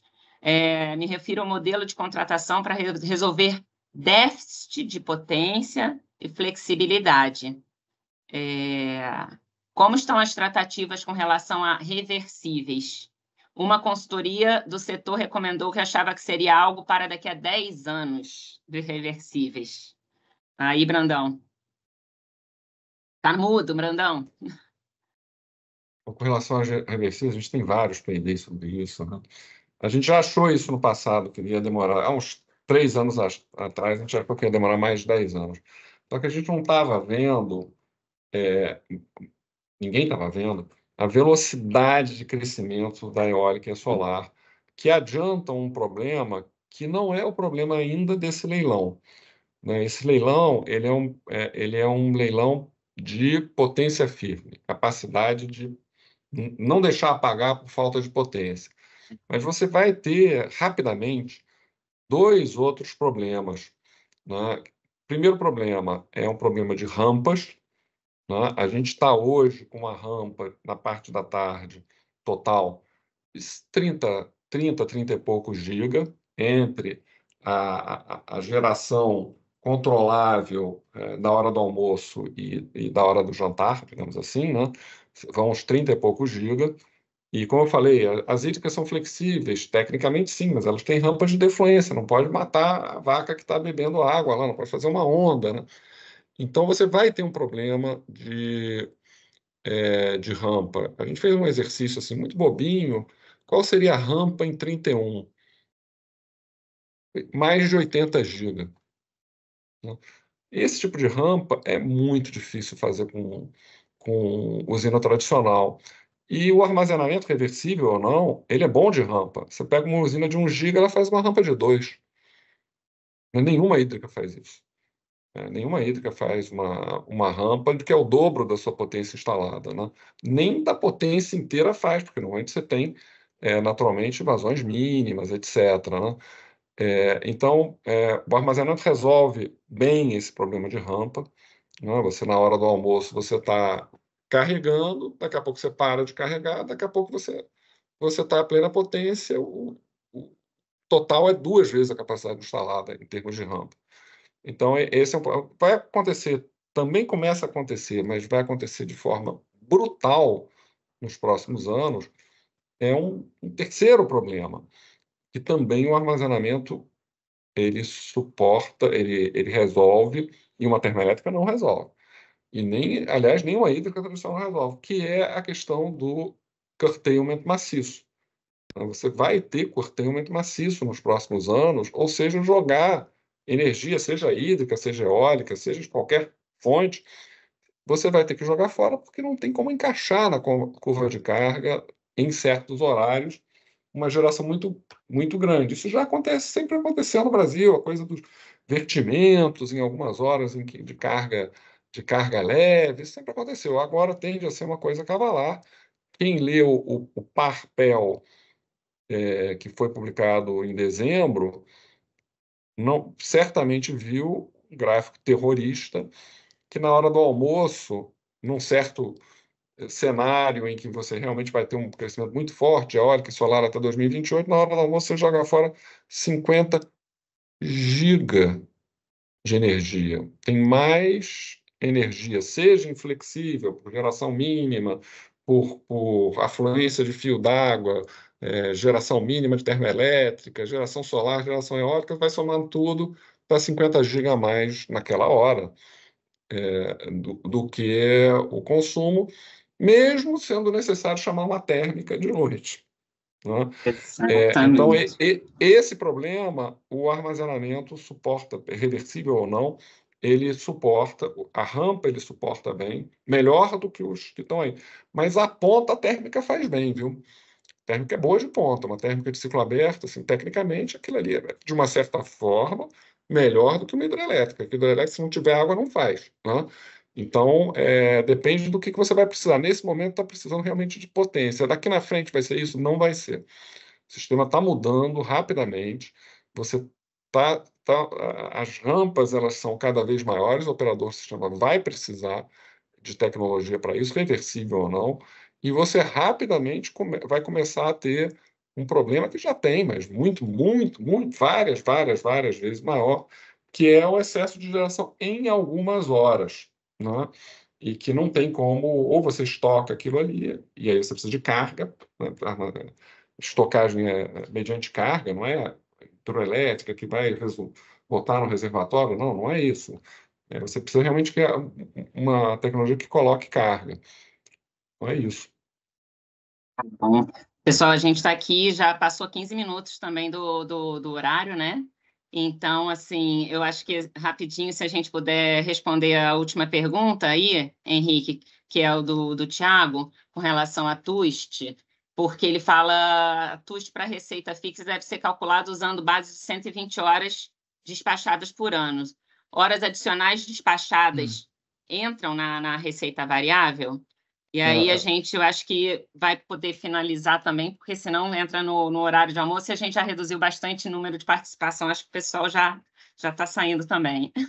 Tá bom. Acho que aí a tarifa de uso ela vai ser cobrada em cima do montante de uso contratado, né? Quanto você vai demandado do sistema, né? A disponibilidade da rede. A metodologia de cálculo é aquela Da fixada ANEEL. pela ANEEL. E não leva em conta o nível de despacho, né? Do Não tem quanto influência, né? a rede vai estar disponível para te atender. Tem um Uhum. montante de uso. E horas adicionais despachadas entram na receita variável, adicionais às 120 horas. Na verdade, você vai receber a receita fixa anual para estar disponível. E aí há abatimentos na receita por descumprimentos ao longo do ano. É como eu disse lá, a portaria, a proposta de portaria prevê uma penalização de 5% para cada hora descumprida no mês, limitada a 50%. Se a penalidade for fixada em 5%, você descumpriu 10 horas, que são as 10 horas críticas, né? Ainda não se sabe se o descumprimento vai se dar exatamente nas horas mais críticas, né, do mês, mas descumprindo 10 vezes, a penalidade, me corrija aí o Brandão, seria de 50%. Né? 10 horas de Parece, né? descumprimento, parece que sim. Parece isso. Mas é mínima de 5%, tá? Acho que, assim, Limitada só a 50%. tem interessante aqui também, o Pedro ele pergunta só se a gente entende que vai ter separação por submercado ou só produto. Submercado, eu acredito que, né, a gente já discutiu isso no passado com o governo, alguns pensam que seria possível, viável, interessante, mas nesse momento não deve ter nada de submercado, correto? No princípio, Eu não. estou entendendo que Tem um ofício da ANEEL, que é citado nos documentos do leilão, da consulta pública, indicando essa necessidade, mas, né, não tem nenhum indicativo de contratação locacional, não. Uma discussão, né, que já teve. No médio prazo, isso aí tem que entrar. Se todos os leilões de capacidade que eu já olhei, eles são locacionais. Uhum. Tá? E, estou com um problema no Sudeste, vou colocar uma térmica no Nordeste. Olha, talvez você tenha que colocar duas, e aí não faz sentido. Então, o leilão de potência, se a potência não estiver disponível por qualquer razão, ele perde um pouco o sentido. E uma das razões é não ter transmissão. Mas eu tenho aqui o contato de sistema de transmissão, mas não consigo nessa hora transmitir. O conceito está quebrado, não pode ser assim. Então, nos Estados Unidos é uma coisa muito, muito rigorosa, porque o sistema americano, ao contrário do nosso, ele estruturalmente tem muita restrição de transmissão. Então faz toda a diferença a barra que a usina vai entrar.